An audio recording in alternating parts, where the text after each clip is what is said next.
If you have an HP Spectre X360 Convertible model 13t-ap000 or similar model, and you installed Windows 11, did all the updates and everything, and you have this missing device in the device manager, the Intel sensor, here's how you fix it.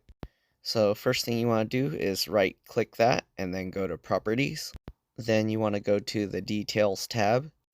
Under Property, you want to select Hardware IDs.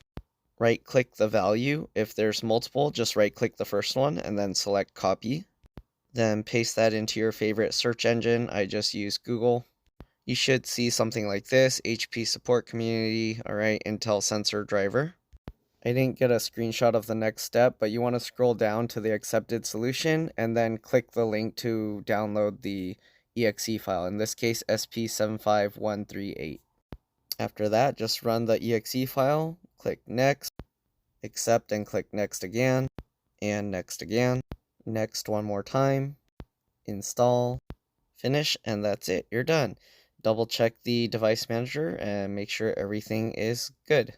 If this video helped you out, please make sure to like, comment, subscribe, and share my channel with others so that they can learn how to upgrade and repair their device as well. And if it helped you save a bunch of money, please consider contributing a little to the channel. Every little bit helps and allows me to continue making these videos for a living. If you can't help out that way, it would help a lot if you could watch a few of my other videos and then like and comment on those as well, because that's what the algorithm likes to see. Other than that, I do have another channel called It's Been Reviewed and More. If you could go to that channel and subscribe to that as well, it'll help a lot. Thanks for watching, and I'll see you on the next one. Bye.